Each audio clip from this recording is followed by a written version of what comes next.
Gusto nyo bang magpagawa ng braces na DIY na? Home service pa? Yun lang, ang gamit na dental supplies, expired na. At ang paggupit sa dental wire, yung pang mani-pedi pa? Ano ba talaga? Dentista o manikurista?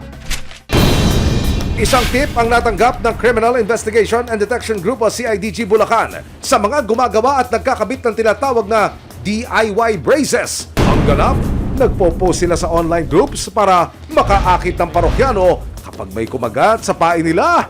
I-schedule agad dyan. Ang bilis naman pala! Nag-report po sa amin dito si Dr. Maijen Peñano. Si Dr. Maijen Peñano po is a member of Kadebu, yung kapisanan ng mga dentista sa Bulacan. Nagbigay siya ng information about sa mga illegal activity po na ganito, yung pong tinatawag natin na do-it-yourself na pagkakabit ng braces. Nung binigay niya yung mga listahan ng mga pangalan ng mga tao na to, so pine-check po namin sa PRC, ganoon na din sa PDA, at lumabas po na wala silang record o hindi sila license na to conduct ang mga ganitong klaseng dental activities. Kaya naman, sa pakikipagtulungan ng Philippine Dental Association Bulacan Chapter, agad isinagawa ang isang entrapment operation. Dok, paano yun? Halimbawa, nakakapit na ako. Ano yung para ko ng signal? Kailangan na po talagang makita natin na nagkakabit siya. Kahit hindi na nakikabit, Dok? Hindi, kailangan nakadikit mismo sa nakadikit? para talagang makikita natin na nagkakabit siya. Sa higit na 30 sinanda ng inquiry ng ating police asset, isa ang kumagat sa ating hamon. Naks naman, ang lakas ng loob ah! After that, nung na-confirm na namin, bigyan kami ng certification from PRC and PDA. So nag-conduct po kami ng entrapment operation yun, sa mga personality na yon. Kasama rin na si Doc Maijen Peñano, pinuntahan namin yung area at yung police natin yung nagpanggap na papakabit ng brace. Kaya naman noong September 15, ikinasa na ang meet and greet sa ating mga dentista kuno.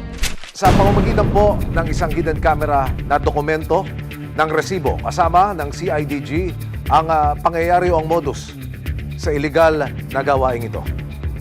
Sa loob po ng bahay na ito, pumasok ang dalawang tao. Ano po kayo? Tuloy po kayo. Tuloy po kayo. Ano po? Sino mo? Pahiga na lang. Higa po ako? Hindi mo po pwede pa tayo? Tutungo ko lang eh. Tutungo. Pwede po mag-ganda na lang. Sige po, saan po ako punta? Home service po ito ng di umano'y gumagawa ng mga braces. Ang kliyente ay ang lalaking ito na pauupuin po sa sofa. Ang babaeng ito na nakatindig, siya po yung magkakabit ng DIY braces. Inilatag na po ng suspect ang kanyang mga materyales na siya rin gagamitin dito sa procedure. Nagsuot na siya ng gloves. Ang lalaking pinaupo niya po sa sofa ay ang kakabitan ng braces. Parang hiringgilya ho, yung hawak nito, kung nyo makikita ho, no? Parang hiringgilya o yung ineksyon. Tignan nyo ho kung saan niya ipapasok yan. Nagtatawanan pa.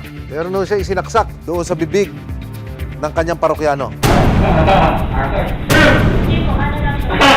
Kaya kasi Ilalagay lang sa ibabaw ng Sa mga simpleng kahon lamang ho, nakalagay ang materyales na ginagamit sa procedure.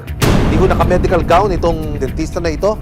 Wala hong inilalagay na parang babero o yung bib dito ho sa kanyang kliyente. Kung saan-saan lang ho pinaupo. Wala hong tubig na pamumog. Yung pawis tumutulo, sila na ho. Siya na ho mismo nagpahid ng kanyang pawis. Ano ho? Pagdulukin doon? Pagdulukin? Kung sa mga dental clinic pwedeng umabot ng kalahati hanggang buong maghapon ang pagkakabit ng braces, dito sa ating fake dentista, aba, after 30 minutes, tapos agad ikabit ang brackets, complete with wires and rubber bands pa. Hanep sa bilisa, talo pa si Flash. Pero bago pa sila mapa-flash ng kanilang killer smile, humudyat na ang asset at sinugod na ng CIDG Bulacan PDA at resibo ang dalawang suspect. Sa pagpapatuloy ng isinagawang entrapment operation sa mga nag-aala dentista kuno. Russell Sinya. Ito, certification galing sa Philippine Dental Association. Patunayan ito na hindi ka lehitimo, hindi ka authorized mag-conduct ng dentistry, ha? Ito, yung wire. Parang sa sampayan pa to ah. Parang ginagamit sampayan eh. Teka, Nipper Tua. Yay! Kadiri! Yung nipper ba ginagamit na talaga sa... Hindi ginagamit yan. Hindi dapat tayo nag-i-improvise gamit sa ano.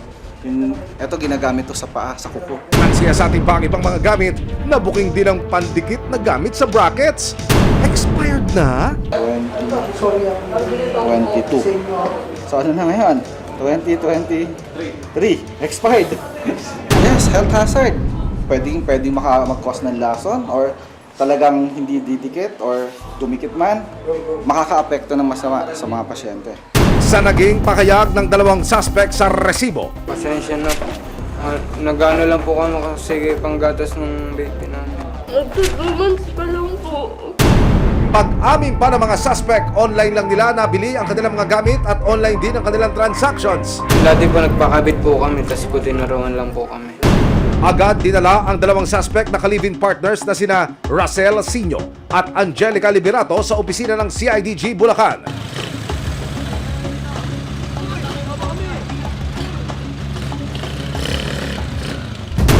Naharap sila sa reklamong paglabag sa RA 9484 o ang Philippine Dental Act of 2007. Pwede po nilang kaharapin is kung mapatunayan talagang nagkasala sila, pwede silang magbayad ng up to 500,000 pesos or pagkakakulong po ng 5 years or both. Ilang araw matapos ang unang operation, September 26, 2023, sa sariling bahay sa bayan naman ng Bulacan, Bulacan, isa pang fake dentist ang kumasa sa hamon ng CIDG Bulacan at PDA Bulacan. Same na same din. Meron din siyang social media account, may contact number din siya. Taray! Home clinic yarn! Boom! Ang fake dentist caught in the act sa pagkakabit ng DIY braces sa police asset. Pero, ang surprise ni fake dentist, kasama niya habang gumagawa ng kalokohan ng kanyang 3 anak. O may nanay! Alam mo naman bawal ko ginagawa mo, di ba? Ngayon, na-arrest ko mo sa violation ng Republic Act 9484, the Philippine Dental Act of 2007. Tulad sa naunang nahuli sa Malolos, feeling manikurista rin ang ganap. Lorraine Rosemary Harce. So wala po siyang trabaho aside from dun sa DIY pagkakabit ng braces. Sabi niya ginagawa niya to, siguro nagsimula daw siya parang nung post-pandemic. Nahuli rin siyang gumagamit ng nipper at hindi sterilized na tool sa pagkakabit ng DIY braces. Sa naging panayam sa kanya ng resibo, alam niyang iligal ang kanyang ginagawang trabaho. May nagturo lang po sa. Bali, kaibigan ko po siya dati. Noong time po kasi na yun, wala akong trabaho. Yung anak ko pong bunso, kailangan po kasi na mapa-check up dahil nagsi-seizure po siya. Kaya sabi ko, ba't hindi? Kasi one time lang naman.